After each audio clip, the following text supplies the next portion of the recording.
Olá, pessoal, sejam bem-vindos a mais um podcast Empreender Muda Tudo.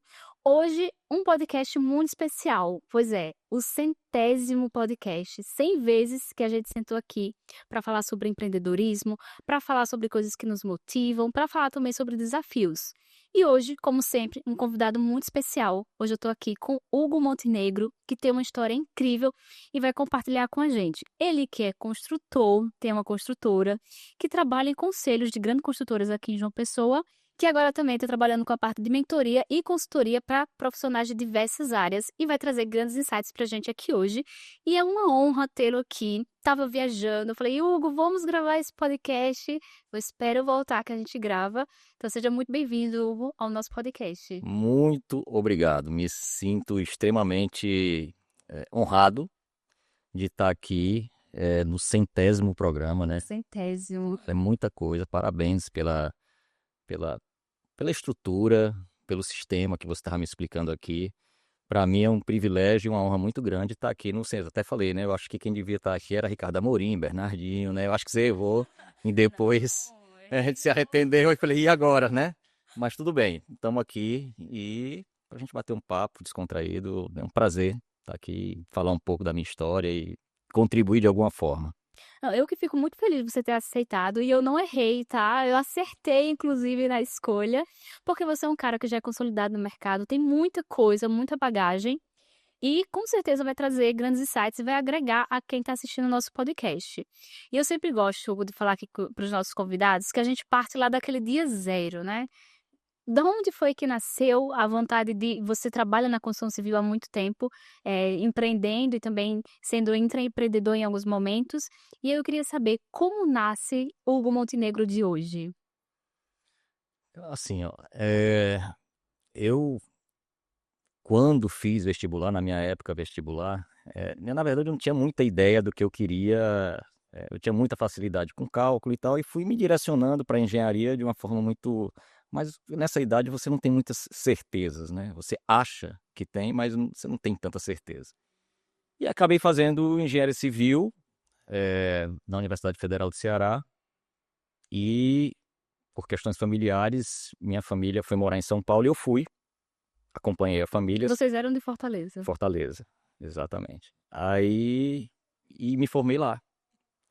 E lá comecei a estagiar em empresas e me formei e virei engenheiro de obra, que não era, isso não passava pela minha cabeça, mas naturalmente os caminhos foram se abrindo nessa área e eu comecei a ser engenheiro de obra. Engenheiro de canteiro mesmo, Canteiro mesmo, chão de de fábrica, fábrica, chão de fábrica. Então a minha escola foi dentro de obra. que é a melhor que pode existir. Eu acho também. Hoje eu vejo de uma forma muito positiva todo esse período que eu passei. Então, eu morava em Santos, estagiava no Guarujá, depois comecei a estagiar em São Paulo, então viajava todo dia. Então, tinha uma rotina muito corrida, faculdade era à noite e trabalhava o dia todo. Então, foi um momento cansativo, estressante, mas importante na minha formação. Eu acho que essas dificuldades que você passa no começo da carreira, elas começam a te forjar para o que vem pela frente, começam a te dar mais base de sustentação para os desafios que você quer enfrentar no futuro. E assim foi. E aí me formei, comecei a fazer obra em São Paulo, capital, né? Mas não me mudei, morava em Santos, viajava todo dia, rodava aí aqui para Campinas, só que em uma serra mais íngreme, e um trânsito bem pior. Mas isso fazia parte daquele contexto que eu estava vivendo. E logo me fizeram uma proposta para ir para Porto Alegre. Aí eu morei 3 anos em Porto Alegre. E aí passei mais um tempo fazendo obras lá. Depois, aí, veja, é muita coisa, entendeu? Fui para Fortaleza, passei mais 3 anos. Aí vim para João Pessoa, comecei um hotel aqui. Aí depois não deu certo eu permanecer, porque eu recebi uma proposta para um crescimento profissional. Fui para Natal. É, e de Natal, fiquei mais 4 anos em Natal, 3 anos e meio em Natal. Aí eu recebi troquei de empresa, aí já fui para um cargo de gestão em obra também, mas e assumi uma diretoria no Nordeste. Aí peguei Recife, Fortaleza e Salvador, já era uma coisa mais ampla. finalizei os projetos aqui e essa mesma empresa abriu uma oportunidade para eu ir para o exterior, para ir para a Venezuela. E eu fui. Aí passei 5 anos na Venezuela, né, com filhos, e família na época, e pequenos, e passei 5 anos lá. E em 2016 encerrou meu ciclo lá, aí eu vim para cá, para o Brasil. E rapidamente, né, aí voltei para Fortaleza, 6 meses lá, e em dezembro assumi aqui. Aí eu vim para trabalhar numa empresa aqui em João Pessoa. Aí passei 7 anos na diretoria executiva de uma empresa e resolvi empreender. Esse ciclo, Resumidamente, esse ciclo que você falou aí, a gente tá falando de 10, 15, 20 anos, 20 anos. 20 anos 20 anos. trabalhando. Eu passo muito tempo nas empresas, eu não passava pouco tempo. Então eu ficava bastante tempo nas empresas, né? Normalmente. Eu gostava de concluir ciclos, né? Essa que eu vim para cá em 2006, passei 6 meses aqui, mas era pela mesma empresa de Fortaleza. Então eu não tinha trocado de empresa passado 6 meses. É, E aí as coisas foram se encaminhando dessa forma. E como que sai um executivo em um cargo que ganha bem para começar a empreender? Como que foi esse processo? Porque dá um certo medo, ou você não teve isso? Inclusive em outras oportunidades, quando fui em outros locais que as pessoas conversavam comigo, até em um podcast eu falei, cara, não, eu acho que eu fui feito para administrar o negócio dos outros, não os meus. Porque eu tenho muita calma para fazer isso e de uma forma como se fosse meu, né? E eu achava que eu não tinha essa sensibilidade ou frieza para administrar o próprio negócio. Isso, na verdade, são crenças. Que a Isso é gente, você que é, tinha esse julgamento eu de tinha você esse mesmo. julgamento, talvez para reforçar meu papel como executivo, não sei. Talvez fosse até inconsciente. Mas eu vi que não. Eu vi que não. Eu acho que, e assim, todo trabalho, ele tem ciclos. Ciclos. Existe encerramentos de ciclos e quando você consolida determinados projetos e quando você consegue girar um ciclo completo, o que é girar um ciclo completo? É você terminar um empreendimento complexo, é você conseguir formar pessoas, é você conseguir terminar aquele trabalho junto com a equipe e essas pessoas chegarem do outro lado melhores do que iniciar o projeto. Esses ciclos são encerrados. E você precisa ter a sensibilidade, a maturidade de perceber quando isso deve acabar, né?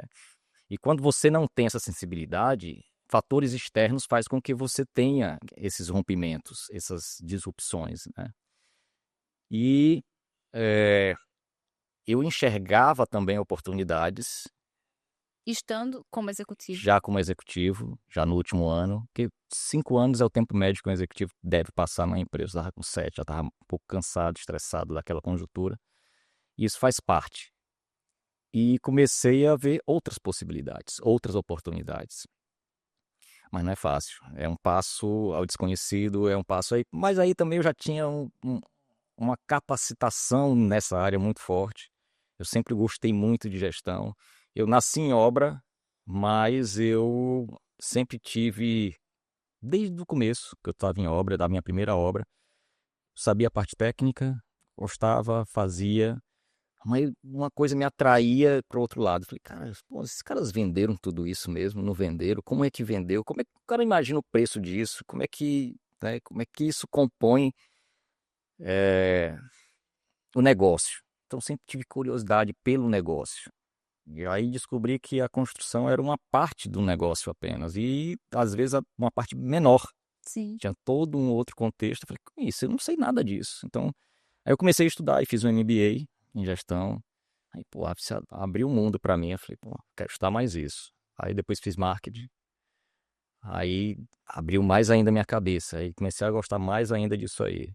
E aí, quando eu comecei a adquirir essas habilidades de gestão, de negócio, de marketing, eu comecei a sair de dentro de obra naturalmente e ir para coordenações e diretorias. E isso foi me elevando. Aí eu fui fazer um mestrado. Aí resolvi fazer um mestrado nos Estados Unidos. Fiz um mestrado. Na área de Marketing. marketing. Marketing. Marketing. Porque a venda é um processo, não é sorte, não é, né? Você precisa ter um processo para poder vender. Então, quando você segue um processo, segue uma coisa que realmente técnica, as coisas acontecem. E aí fui me capacitando nisso aí, e aí acabou o mestrado, aí eu vou fazer um doutorado, aí fiz um doutorado. E aí tá na hora de colocar tudo isso num negócio meu. Aí eu foquei, direcionei energia para fazer isso na minha empresa. E você já sabia que queria atuar, continuar atuando na área de construção? Veja, boa pergunta, isso aí. Sabia pelo seguinte motivo: o que é que eu faço muito bem hoje, que eu conheço muito bem, que eu não gasto tanta energia para poder fazer ou administrar? É construção. Eu sei construção. Eu sei o que está certo e o que está errado. Eu tenho um conhecimento que eu tenho que me prevalecer dele. Eu sei o que é um negócio saudável, né? Eu sei o que é equipe, sei o que é gestão. Então, se eu tenho já tudo isso, não adianta eu me aventurar em algo que eu ainda desconheço, que eu vou gastar muita energia para ser muito bom nisso. Aprender. Mas eu sou excelente no que eu já sei. Eu sei que eu sou bom. Mas será que eu vou ter tempo, disposição, energia para ser mais ou menos nisso aqui? Então, cara, eu vou investir onde eu já tenho domínio, vamos dizer assim. Que eu já comprovei, já errei, já acertei. Então, eu já sei mais ou menos por onde que é o caminho mais curto para ter sucesso. E aí, uma coisa eu sabia, eu tinha que atuar na construção. Mas em que segmento? Que produto? Né? Mas eu sabia que ia ser construção. Então, eu aí tive que fazer uma leitura do mercado e de acordo com a necessidade de cada um. Eu queria negócios que me gerasse um ciclo, que tivesse um ciclo curto e que me gerasse resultados talvez mais modestos, mas mais imediatos. Então é isso aí, aí vai de acordo com a estratégia que você quer colocar dentro da sua empresa. Então, resolvi atuar no segmento econômico, que o ciclo é mais rápido, é mais curto, e teoricamente você tem que ter resultados também mais rápido que um projeto de incorporação de médio e alto padrão, que demora 3 anos. O Né? ciclo é maior. O ciclo é maior, As o risco é margens maior, também. o ganho é maior também, mas eu não estava disposto a isso, eu estava disposto a algo mais rápido. Então, Tá, isso vai muito da estratégia de cada um desse processo, né? tá. Eu até perguntei pra você, né? Hoje você atua em Campina Grande. Uhum. E a gente tá hoje em João Pessoa, que é. Todo mundo tá olhando pra João É, Pessoa, vivendo um dos maiores crescimentos imobiliários dos últimos anos. Dentro desse cenário do mercado, a opção de ir pra Campina Grande foi derivada do quê? ótima pergunta também. Eu cheguei a comprar áreas aqui em João Em João Pessoa Pessoa? e em Campina Grande. E a minha ideia inicialmente era realmente atuar nas duas praças. As pessoas fazem muito isso, né? É, exatamente. E acontece que assim, eu iniciei primeiro em Campina, o projeto lá. E você começa a girar o ciclo, você começa a entender aquele contexto, aquele ambiente, e as coisas precisam de tempo para poder amadurecerem, para poder acontecer, para você ter processo, para você ter resultado. E aí o que eu identifiquei? Até pelo meu histórico. Se eu abrir uma operação em João Pessoa, eu não tenho tamanho suficiente para colocar a gestão em 2 projetos com dispersão geográfica. Eu fiz essa leitura. Falei, cara, não consigo. Hoje eu não consigo. Eu sei o que precisa ser feito para poder isso acontecer de forma bacana, mas eu não tenho musculatura hoje para ter gestão nesses 2 projetos. Começar em 2 praças diferentes, tendo que me dividir fisicamente, né? Então eu tomei a decisão de focar em um lugar. Eu falei, eu vou focar toda a minha energia, tempo, disposição, direcionar tudo em um só lugar. E aí eu direcionei para Campinas, escolhi Campina. Isso é uma decisão estratégica. E vendi o terreno de João Aqui de João Pessoa. Pessoa. Vendi. Falei, por mais que fosse tentador, sedutor, é muito sedutor, inclusive. As pessoas, assim, de 10 pessoas que eu comentava, pessoas próximas comentavam, 8 diziam para não aproveita o mercado de João Pessoa também e tal, não sei o quê. Mas, e você fica tendencioso a querer fazer isso também, né? Mas eu resolvi realmente focar em Campina. e concentrar minha energia lá e foi acertado o que eu fiz. Pretende vir para João Pessoa? Pretendo. Mas aí cada vez mais eu vejo que eu tomei a decisão mais correta. Eu preciso realmente estar em um tamanho maior para poder suportar um início de operação em outro lugar. E aí eu estou caminhando de forma orgânica, né? Tive a oportunidade de dar um passo muito grande lá em Campina Grande, também recuei. Então eu prefiro subir 2 degraus e não descer, porque subir 7, 8 e depois ter que descer 10, entendeu? Crescer de forma consistente, né? De forma muito consistente, dar passos firmes e não para não ter que retroceder. Então, primeiro ano foi aprendizado total, aquela curva de aprendizado que você tem que passar e doendo mesmo. Segundo ano de operação, focado em gente, em liderança. A gente não cresceu porque não tinha nem lideranças para poder tocar os projetos. Então, precisa de gente para poder tocar as coisas de forma responsável. Você não pode estar em todos os lugares ao mesmo tempo. E minha ideia não é estar à frente da operação. Senão, eu perderia o que eu tenho de melhor, Que é a parte da gestão. que é a parte da gestão. Apesar de saber fazer operações, sei fazer. Mas, né, eu estaria sendo subaproveitado. Eu prefiro recuar. Não, eu vou fazer o que eu posso fazer. Onde é o que eu alcanço? Até aqui. Então, vou fazer até aqui. Mas eu vou fazer bem feito. Agora, quando a gente já começou a melhorar, investiu em gente, já tem uma equipe maior, as pessoas estão assumindo mais responsabilidades, a gente já passou da curva de aprendizado, agora a gente está repetindo as coisas que deram certo, está evitando as coisas que deram errado, então a gente melhorou, está em outro patamar, já está com outro tamanho de empresa, E outra maturidade também. outra maturidade empresarial, né, que não pode ficar só na minha cabeça, então tenho que transferir isso para a equipe.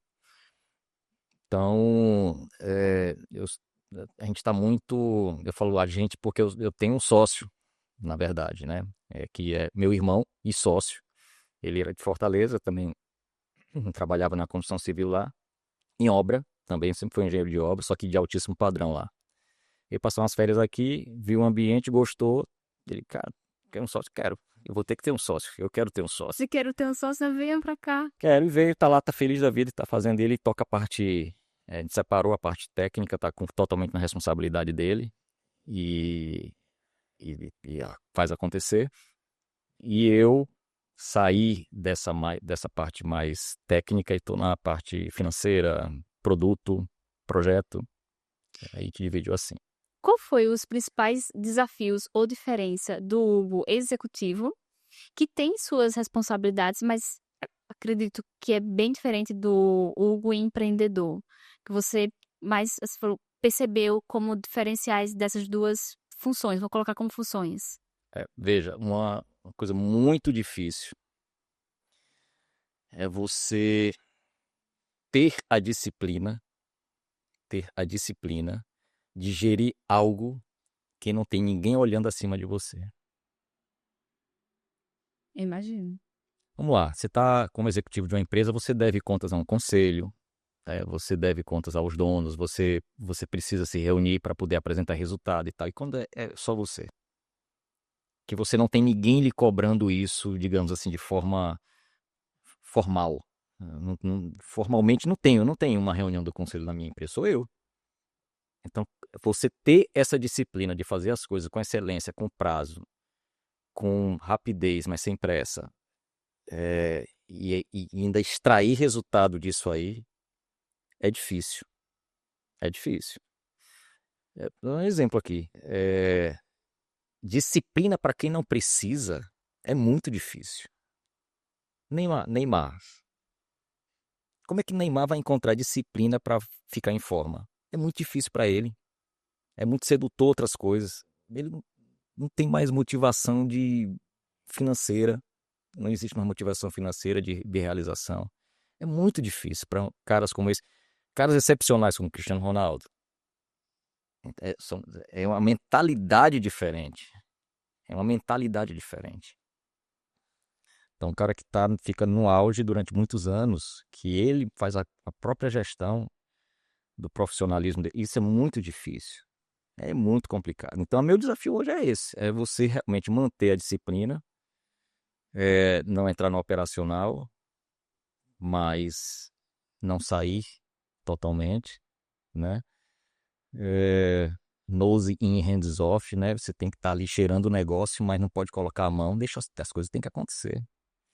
Então, a maior dificuldade que eu tenho hoje, e sempre eu tenho voltado para a realidade, para a consciência do que eu tenho que fazer, se eu chefe de mim mesmo, né? De você ter aquela persistência, não tá bom, tem que fazer isso aqui, tenho que ligar aqui, tenho que fazer isso acontecer. Você que tem que se cobrar. Você que tem que se cobrar. Isso não é fácil, não, porque você procrastina, você, não, vou fazer isso hoje, não, vou deixar isso para amanhã, porque é normal, isso é normal. E muito fácil, na verdade, E quando não tem fácil ninguém te demais, não tem cobrando. ninguém te cobrando, é muito fácil, né? É muito fácil. Eu acho que esse é o grande desafio. Esse é o grande desafio. De Eu fecho os relatórios de resultado para mim mesmo, falei, porra, isso aqui, né? O que aconteceu você aqui? apresentaria para Eu apresento para, né? A gente faz isso, mas esse é um desafio interessante, é um desafio interessante. Por isso que eu acho que as empresas, quando começa a ficar de um certo tamanho, você colocar um executivo para poder gerir a empresa é muito saudável. É muito saudável. Eu acho que é o grande nessas empresas que permanecem com os donos durante muito tempo, eu acho que ela tem uma vida curta. Ela vai ficar com a vida curta, é normal que tenha. Você fica cego para algumas coisas, você fica míope para algumas coisas, você deixa passar muita coisa, porque você é o dono e você está envolvido na operação, então ó, você vai brigar com você mesmo. Tem várias empresas fazendo esse processo sucessório para É, substituir os donos, os doadores por precisa, executivos, né? Aqui já precisa começou a oxigenar, precisa oxigenar. trazer novas ideias, ter novas visões, sair um pouco fora da caixa, né? Precisa. Eu Dessa acho isso forma. super saudável, super necessário, é estratégico para a longevidade das empresas. E aproveitando que a gente está falando dessa questão da necessidade de trazer alguém, um executivo para dentro dessas empresas, hoje você também tem a construtora, que você é empreendedor, mas você continua com esse trabalho em alguns conselhos de algumas construtoras. Você faz isso porque você gosta muito? É um pouco do que você já vinha fazendo? Olha só, quando atuava como executivo, eu participava das reuniões do conselho das empresas como executivo e eu prestava conta para o conselho. E eu tive a oportunidade de conhecer muita gente interessante dentro de conselho. O caras que lhe davam uma contribuição genuína para você resolver um assunto que está lhe tirando o sono. E você, porra, que cara, foi sensacional. O cara não está envolvido na minha operação, mas ele sente a minha dificuldade, ele sabe o que eu estou passando. E eu levava isso como cara, ganhei meu dia só por essa reunião, pela palavra que esse cara, essa orientação. Então eu admirava como é que eles tinham essa capacidade de enxergar os problemas que eu estava passando e de me dar um direcionamento para poder resolver, Isso com visão externa. com visão de executivo. Então eu admirava a posição que a contribuição que esse cara dava nessa reunião. Por outro lado, eu também tinha nos conselhos pessoas que queriam derrubar o executivo. Então é muito comum isso. É uma política, é, uma, é um colegiado, um conselho é um colegiado. Então tem conselheiro bom e tem conselheiro ruim. Tem conselheiro que tem outros interesses, que aquele executivo não favorece as ideias dele. Então existe um jogo de poder dentro dos conselhos interessante. E isso é comum acontecer. Então você estar dentro de um conselho requer múltiplas habilidades. É um troço diferente. E eu identificava isso também.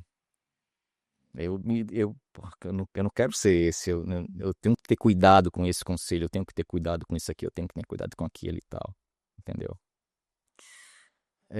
Então, aí eu falei, cara, eu vou estudar esse negócio, que é governança. O conselho trata de governança corporativa, que é um colegiado que define qual a estratégia que a empresa deve tomar. Vamos para onde? Vamos para esse lado. Beleza. O executivo faz isso acontecer. Então, o conselho define para onde é que a empresa vai, né? A estratégia de crescimento ou de redução de tamanho ou de lançamento de produto, ou de mercado. O conselho define. É tanto que o conselho tem que ter diversidade, tem que ter pessoas que entendam de recursos humanos, tem que ter pessoas que entendam de contabilidade, tem que ter pessoas que entendam de finanças, tem que ter pessoas com múltiplas habilidades para poder conseguir o quê? Contribuir. Então, o conselho tem que ser pessoas, tem que ter pessoas preparadas para poder contribuir. Conselho não pode ser por sangue, não, porque é meu filho, estou saindo, vai ocupar. Não, ele tem que estar preparado para poder contribuir no conselho. Quando essas posições são substituídas somente porque é parente, normalmente dá problema. Uma vez definida essa estratégia, o executivo está ali para poder pegar essa estratégia e colocar em prática. Aí ele executa a estratégia que fora definida, tá certo? E aí você tem vários indicadores que vai demonstrar para o conselho se você está no caminho certo, se você está se aproximando dos objetivos, das metas que foram acordadas ou não. Se você está sendo transparente com as suas ações e decisões como executivo, se você está prestando conta do que você disse que para chegar onde a gente quer chegar, você disse que ia gastar X. Você está gastando? Como é que está o seu acompanhamento? Então, ele tem que ter transparência nas contas, ele tem que ter equidade no tratamento, ele não pode beneficiar um conselheiro, ou então o executivo ele precisa ter um ambiente de equidade, todos têm que ser tratados iguais, então a equidade é muito importante. E responsabilidade. Você está fazendo as coisas com responsabilidade, você está construindo a obra, mas você está seguindo as normas ambientais ou está fazendo de qualquer jeito para fazer mais rápido e conseguir atingir o objetivo? Eu falei para você chegar lá, mas com responsabilidade, não é de qualquer jeito. Então você tem que cumprir essas 4 etapazinhas dentro da governança e o conselho está ali para você prestar conta e ali o conselho vai lhe ajudar a alcançar os objetivos que foram combinados. Aí eu comecei a estudar esse troço, cara. É legal. Comecei a fazer curso, aí fui pro IBGC, que é o Instituto Brasileiro de Governança Corporativa, eu fiz um curso lá de 2 semanas. Aí fui para o Dom Cabral, estudar esse troço, li um monte de livros sobre governança corporativa, conheci muita gente, aí fiz cursos, pequenos cursos, né? E aí eu comecei a entender um pouco desse tema. Aí quando acabou minha carreira, digamos, não acabou, mas quando eu finalizei meu ciclo como executivo, eu já estava com isso tudo na cabeça. Falei, como é sentar do outro lado? Aí eu comecei a receber convites para atuar como executivo, só que eu não queria atuar como executivo. E nessa empresa foi assim também. Eles me chamaram para ser executivo. E eu falei, cara, não consigo lhe ajudar como executivo, mas eu consigo lhe ajudar como conselheiro. E aí foi aí que surgiu, essas coisas vão se acomodando, né, da melhor forma. E eu acho que quando você consegue genuinamente contribuir, isso é uma satisfação. Quando você vê que a empresa tomou outro rumo, as coisas começam a acontecer de forma diferente. E a governança ela é muito poderosa nisso aí, né? E, e é uma quebra de paradigma muito grande. Porque o dono, ele aparentemente perde a autonomia de fazer as coisas do jeito dele, porque ele agora formou um colegiado, chamou pessoas para poder validar ou não as decisões que ele está tomando. E sempre a gente discorda das coisas. Mas é que eu lhe digo como é o certo. Se você vai fazer ou não, é problema seu. Mas aí você vai fazer essa escolha mais consciente, com Com certeza. métrica, com direcionamento, Uhum. para poder ter a decisão mais assertiva, né? Exatamente. Eu Então aí conselho faz parte também do meu dia a dia hoje. não, eu vejo muito, inclusive eu vou deixar o Instagram do Hugo aqui listado para vocês ir olhar, porque esse cara é extremamente disciplinado, e eu observo que você consegue fazer essa divisão entre ser conselheiro, ter a sua construtora, a parte também das consultorias que você faz muito bem. E aí eu quero já aproveitar que a gente falou aqui um pouco da sua vida profissional e também falar da sua vida pessoal. Esse Hugo disciplinado na vida pessoal, ele veio do corporativo ou foi o caminho inverso? Não sei. Assim, veja, até é, as pessoas se identificam muito com essa palavra disciplina Sim. comigo. Disciplina, entendeu? Eu noto isso pelo Eu acho que sim, eu sou disciplinado. Eu sou disciplinado. Como é que veio isso aí?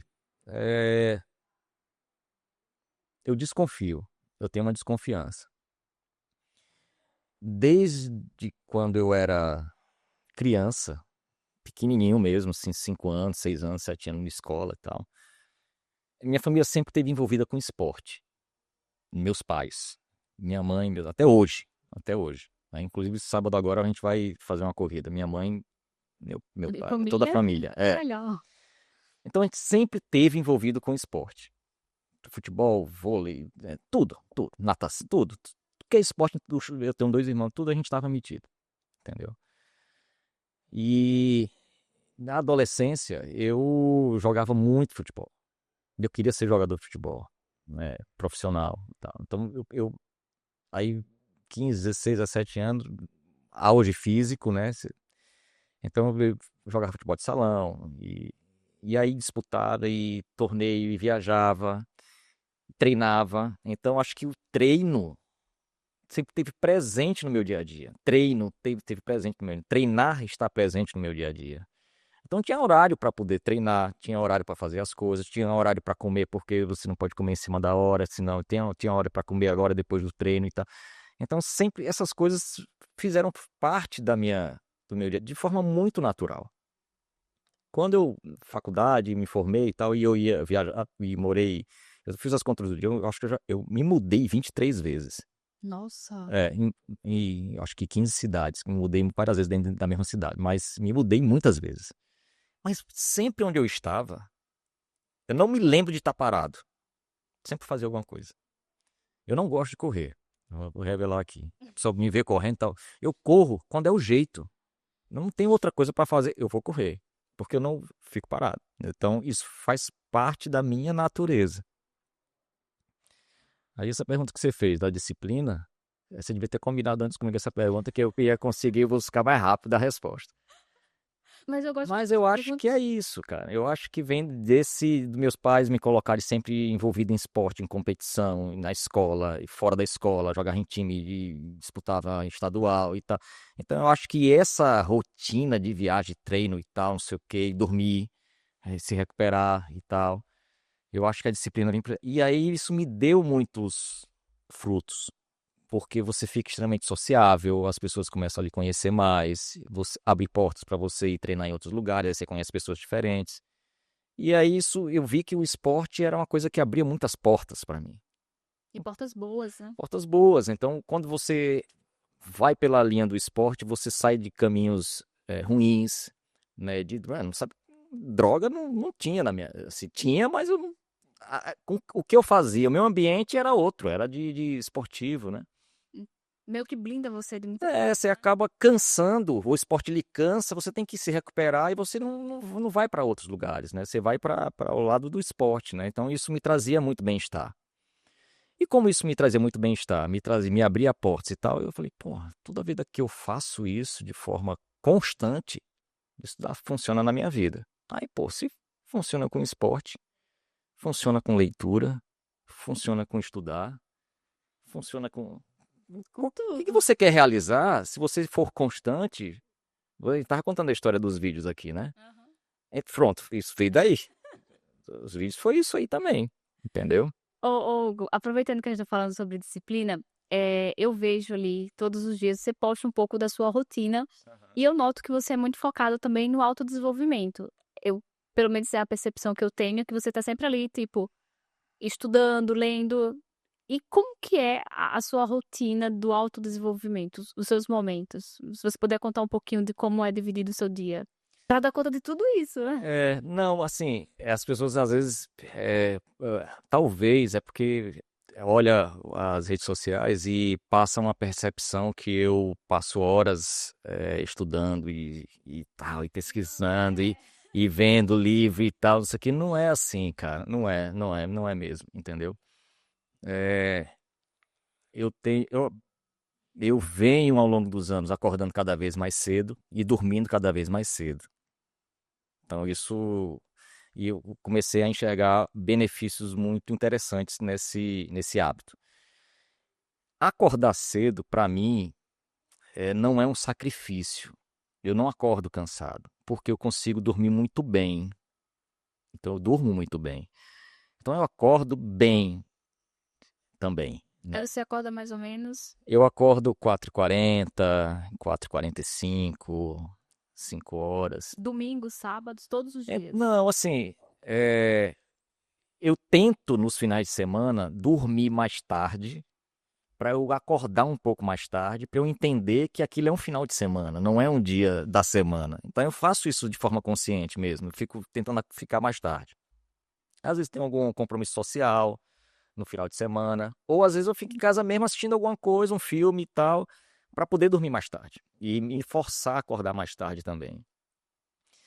Porque é necessário você saber o que é semana e saber o que é final de semana, né? O organismo saber isso, né? É necessário.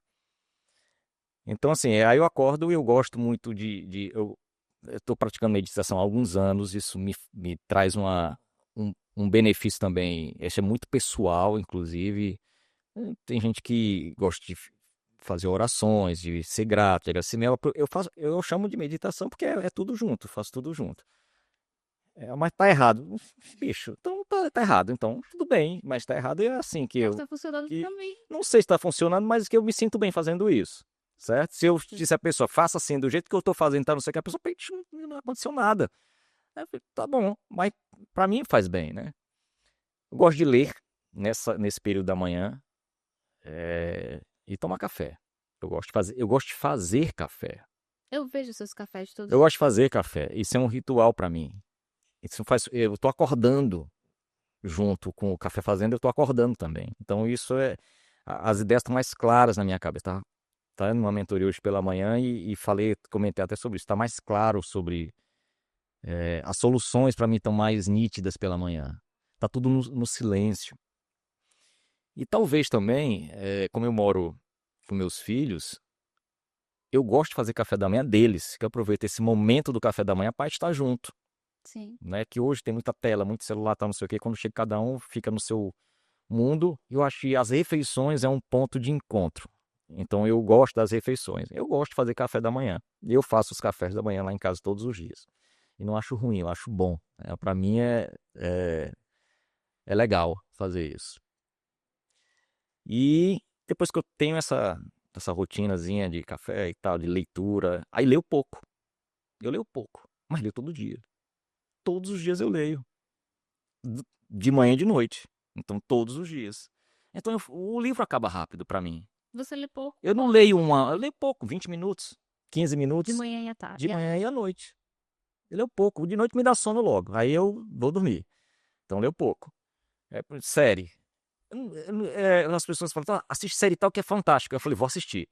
Aí eu assisto 8 minutos e durmo. Qualquer uma. Aí a minha série demora um ano. E ninguém consegue comentar comigo. Eles desistem de comentar comigo. É um problema. E livro, eu leio 15 minutos, mas vou lendo. Leio um pouco todos os dias. Constância, né? E leio vários livros Ao mesmo tempo. ao mesmo tempo. 5 livros, 4 livros eu leio. Por quê? Porque você falou de autodesenvolvimento de gestão. Tem livros que eu acho fantástico. E eu leio, falei, cara, isso aqui é muito interessante. Mas de noite eu não quero ler isso, cara. Quero uma coisa pra falar de saúde, eu quero uma coisa mais leve, eu quero uma coisa que, né? Teve um livro que eu li David Goggins. Cara, Nada Pode Me Parar. Esse livro é fantástico, de superação, resiliência, determinação, disciplina na veia e tal. Só que é um livro violento. Você não pode ler à noite, que você fica agitado com o cara no livro. Então, é um livro que eu lia pela manhã. De noite você perde o sono se você ler esse livro, entendeu? Então aí eu seleciono minhas leituras dessa forma. Eu boto umas coisas mais leves à noite e boto umas coisas mais, assim, vamos dizer assim, que me dê mais entusiasmo pela manhã. Pra poder já. E depois esporte. E aí eu vou assim, eu tento me programar para até às 9 horas da manhã eu cuidar de mim, cuidar da minha cabeça, da minha mente, cuidar da minha alimentação, cuidar da minha capacitação intelectual e cuidar da minha saúde física. Eu não chego até às 9 não. Assim, às 8 horas eu já estou bonito para trabalhar. Mas eu não costumo marcar compromisso antes das 9, porque eu quero me dedicar a isso. E eu descobri que eu fazendo isso de forma consistente, me dá muito mais produtividades, insights, tranquilidade, serenidade para poder resolver os desafios do dia a dia. Vai ser muito mais produtivo e resolutivo nas Eu coisas acho. que vêm depois. Eu acho. Eu acho que faz Ah, sentido. pô, mas eu não consigo ter uma reunião de 7 horas da manhã e tal, não sei o quê. Eu sei, bicho, é assim mesmo. Você vai ter. Só que o meu ritual hoje, na idade que eu tô, do que eu já passei, permite que eu faça dessa forma. Mas quem sabe para você seja 30 minutos e seja ótimo e já vai lhe dar um efeito tremendo. Sim. Para você seja 1 hora, já vai lhe dar você vai cuidar da mente, do corpo e da saúde, da alimentação, e 1 hora você vai planeja no dia anterior, já vai fazer um efeito gigante, entendeu? Você tem que adequar esses mapas. Como eu te falei, eu viajava muito, trabalhava. Pô, eu ia para um hotel, levava um tênis, corria em volta do hotel, não conhecia nem a cidade, que eu fazia minha corrida. Fazia, eu tinha que me esgotar de alguma forma, entendeu? A constância, né, que a gente vem falando, Constância. a constância e a disciplina.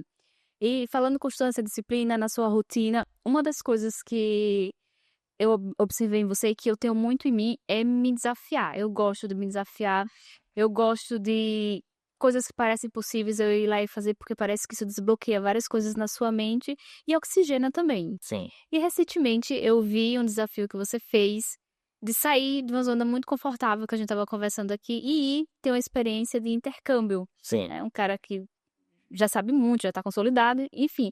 Por que que você se desafiou dessa forma? Quais foram os efeitos que teve para sua vida profissional e pessoal?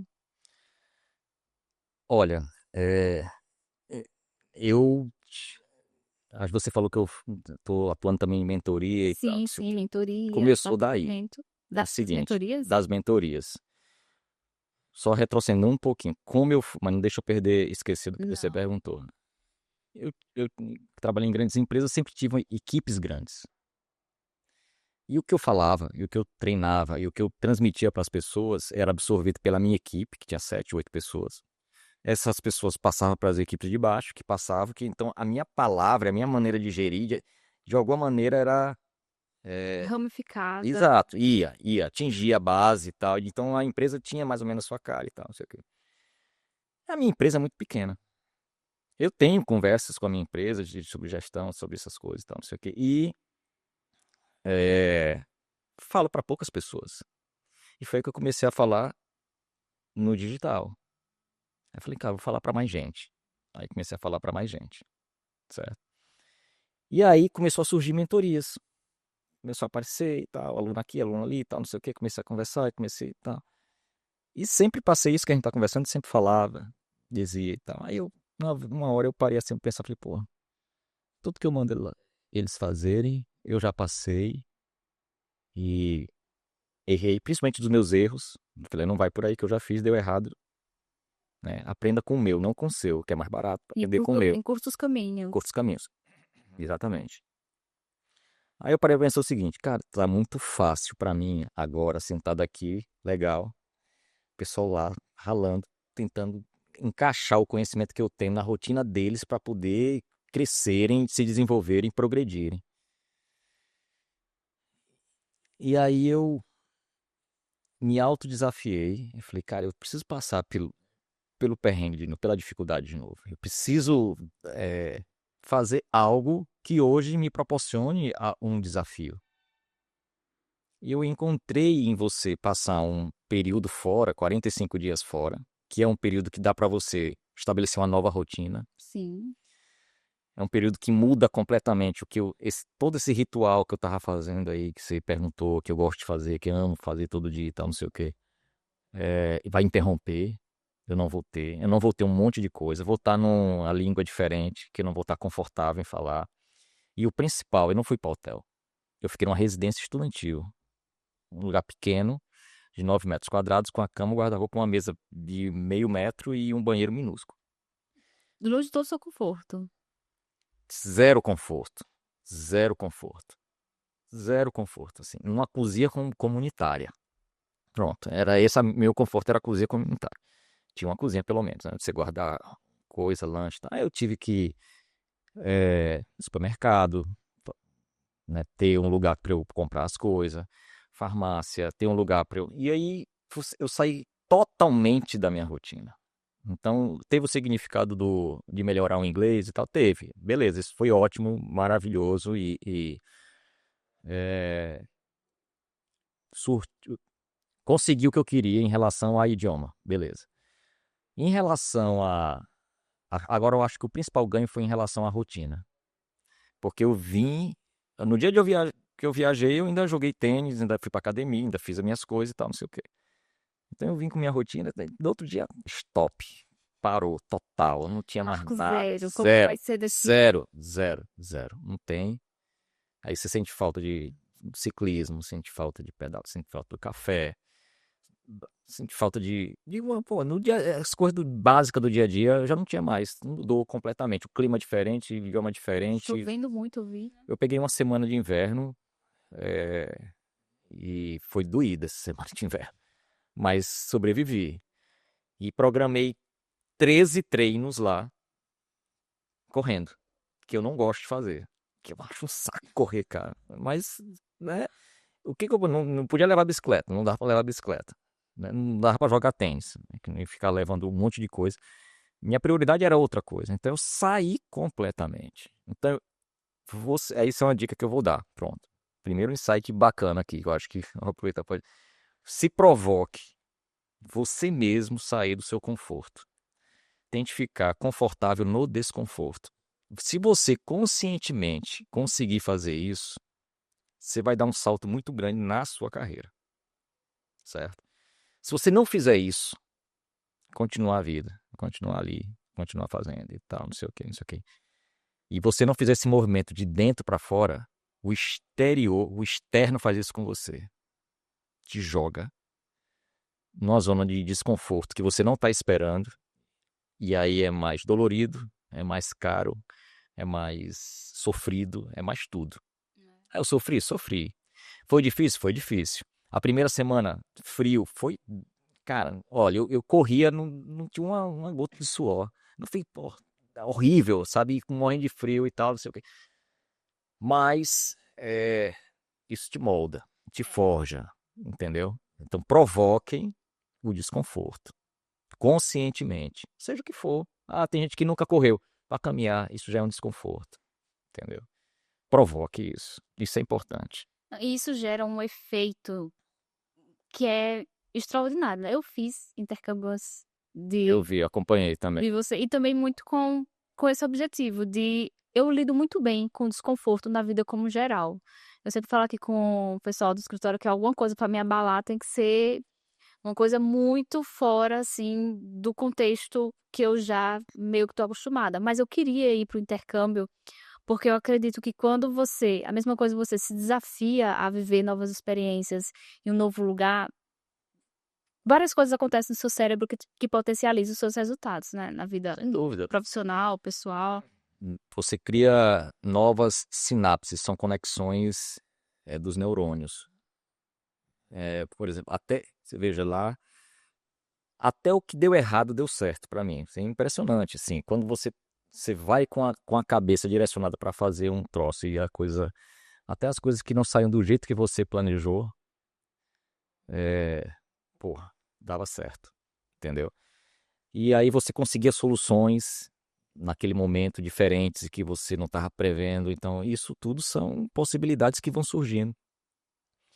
E aí você volta com outra maturidade com relação, por exemplo, eu consigo, hoje eu falaria diferente para os meus alunos sobre essa questão de desconforto.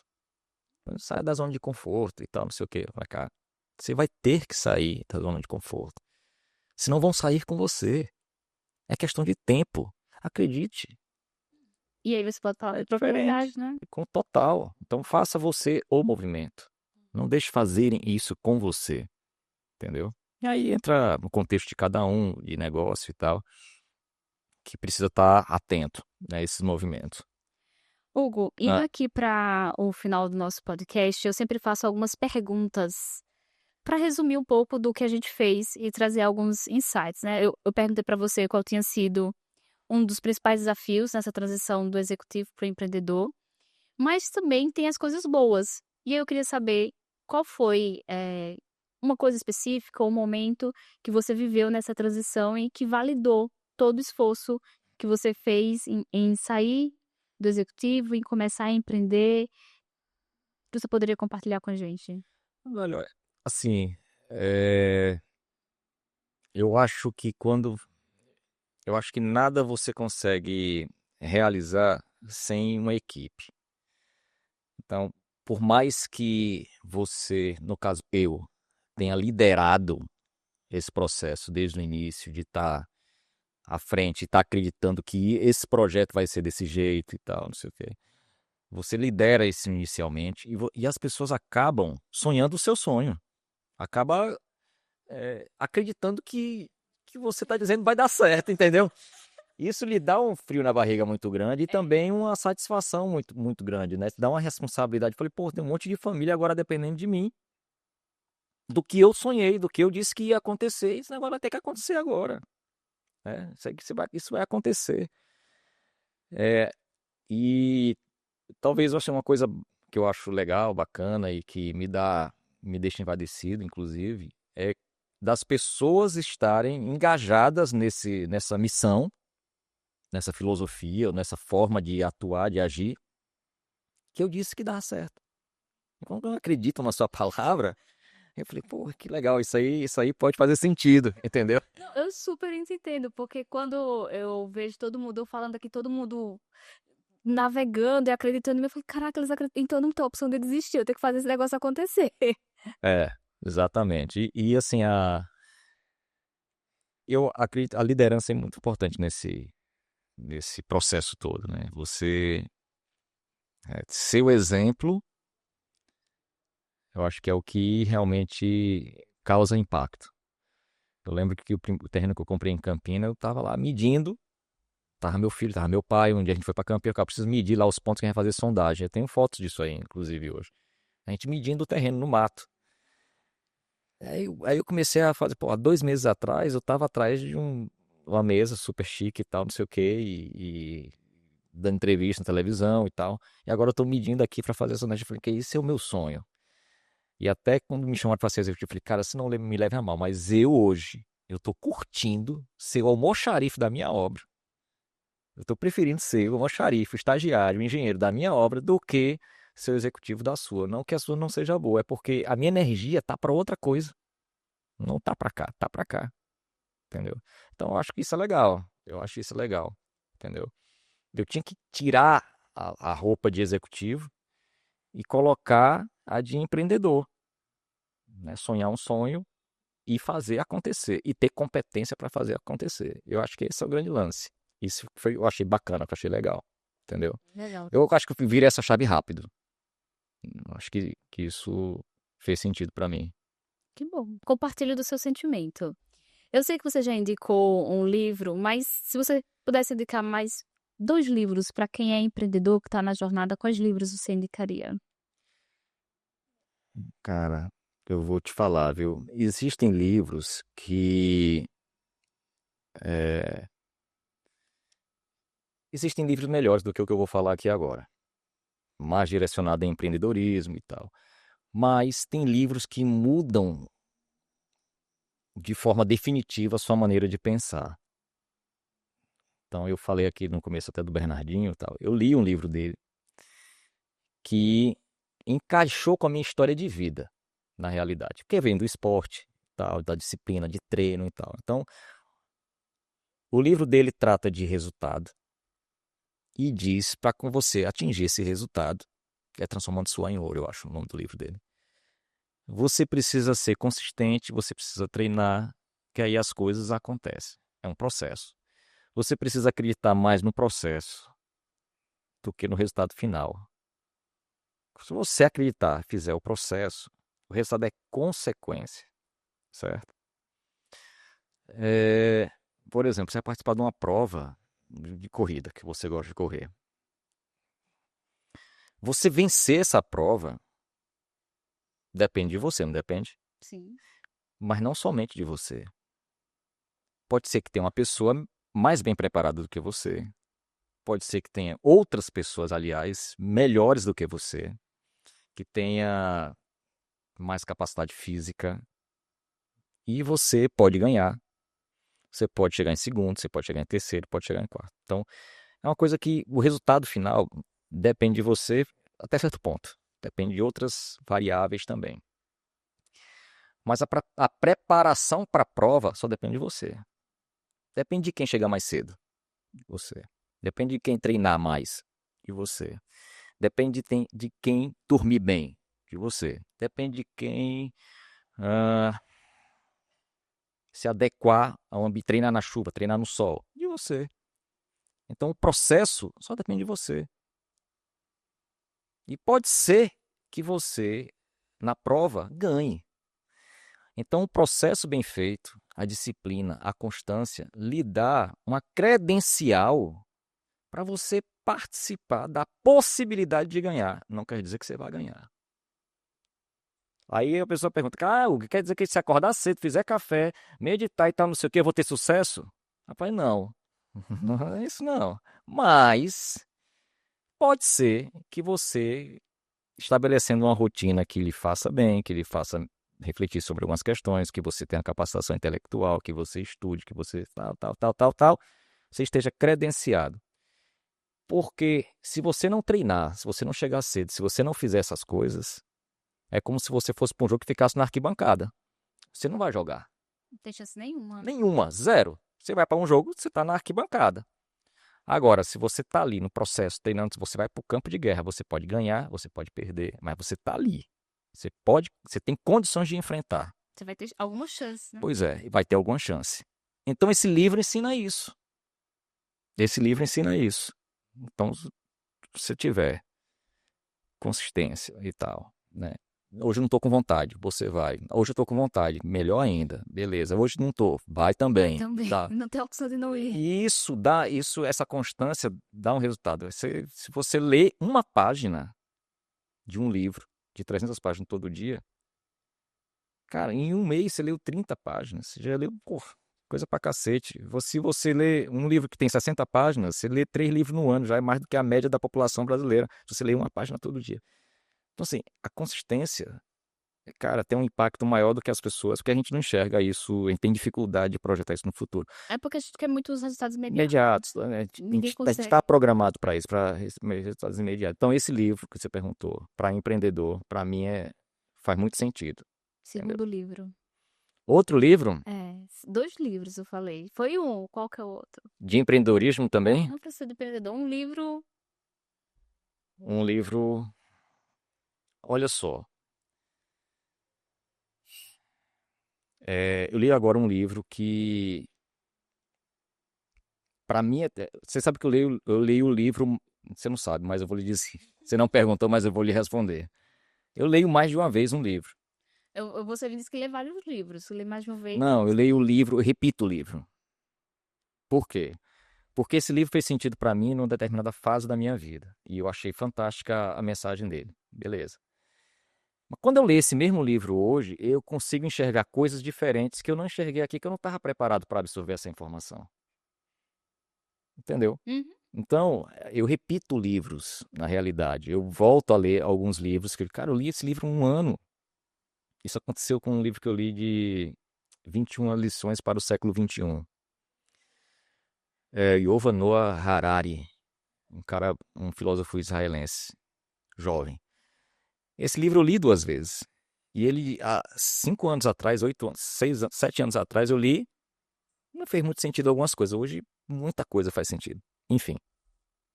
Então, um livro que eu li recentemente, que me fez pensar muito, mas refletir bastante, O Ego é Seu Inimigo. Eu já ouvi falar desse livro. Ele tem uma fundamentação estoica, que eu estou apaixonado por esse tema, mas esse livro faz você realmente se inquietar. Faz você... E eu acho que essa é a função. É você discordar, é você concordar, é você, cara, pô, eu estou fazendo isso, poxa, que não era para estar fazendo esse tipo de coisa. Como é que, né, isso o livro tem que lhe provocar nesse aspecto, né? E outra recomendação que eu dou, tem livros que não vale a pena, tem livros que não conversa com você, que não faz sentido. E às vezes o livro lhe engana, né? Que você vê alguns comentários e tal, e vê uma capa legal, vê um comentário de alguém que tem uma certa influência, mas o livro não é mais do mesmo, não acrescenta Já peguei alguns livros Não assim. termine. Abandone. Ah, eu tenho que ler o livro todo. Não faça isso. Não, eu já fui também de colecionar leituras anuais e tal, não sei o quê. Não vale a pena, você vai perder tempo, energia e tal, não sei o quê. O livro não está acrescentando, já era para ter. É para ele te pegar logo no começo. Repetiu, não sei o quê. É cópia de outro livro. Abandone o livro, cara. Eu abandono com facilidade. Comecei a ler, vi que tá enrolando, não tem muito sentido, eu vou pro próximo. Então vamos lá, Transformando Suor em Ouro, Bernardinho. É antigo esse livro. Mais recente, O Ego é Seu Inimigo. Entendeu? Ótimas dicas. Bons livros, bons livros. E agora, para finalizar, a última pergunta. Diga. Que aí eu sempre tenho que dar os méritos que é de OJ, porque esse podcast vai ficar muito famoso e ele vai ficar salvo. Certamente, certamente. Se você pudesse deixar uma única frase no mundo que te orienta, que te motiva, que frase seria essa? Lidere pelo exemplo.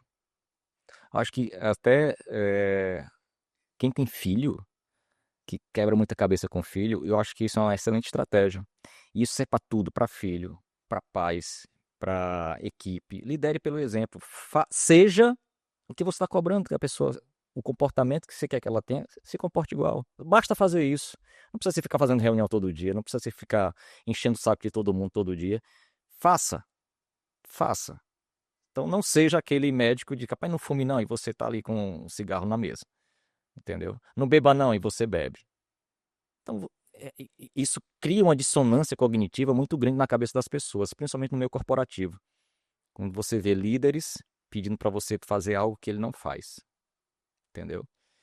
Você, quando chega no hotel, viajando pela empresa, abre o frigobar do hotel, aí tem uma garrafinha de água mineral do tamanho dessa daí, que custa R$ 12. Aí tem uma farmácia embaixo com uma garrafa de 2 litros que custa R$ 3,50. Você compra essa ou abre essa? Pronto. Você gostaria que o seu funcionário fizesse o quê? Pronto. Você faz? Então não venha com essa. Lidere pelo exemplo. Basta isso. Você vai transformar um monte de coisa já. Faz muito sentido. E para quem assistiu o podcast, quer falar com você, quer participar das suas mentorias, quer saber como funciona, como te encontram? No Instagram, hugo.mmontenegro. Pronto, aí você entra em contato. Simples, prático, rápido, entendeu? Queria te agradecer. Aí eu que agradeço. Conversa enriquecedora. Eu sempre falo que aqui é o MBA e quem estiver aí atrás, estiver assistindo, estiver aproveitando, sabe que faz muito sentido. Sei que seu tempo é muito valioso, então queria te agradecer mais uma vez. Não, foi um prazer, achei ótimo, adoro conversar sobre essas coisas e para mim é uma grande satisfação poder ajudar, contribuir com outras pessoas que estão passando por essas dores também e agradecer principalmente a você e parabenizá-la novamente pelo 100º programa. Para mim é uma honra estar aqui no 100º programa, entendeu? Acho que 1 ano e meio gravando podcast. Joia, maravilha, adorei. Muito obrigada. E quem está nos assistindo, não se esquece de se inscrever no canal, de curtir, compartilhar. Pega aqui, coloca no grupo do trabalho, dos amigos, para ajudar esse podcast a crescer. Afinal, empreender muda tudo e a gente precisa levar a história como a de Hugo para outros empreendedores. Muito obrigada mais uma vez Obrigado. e até o próximo podcast.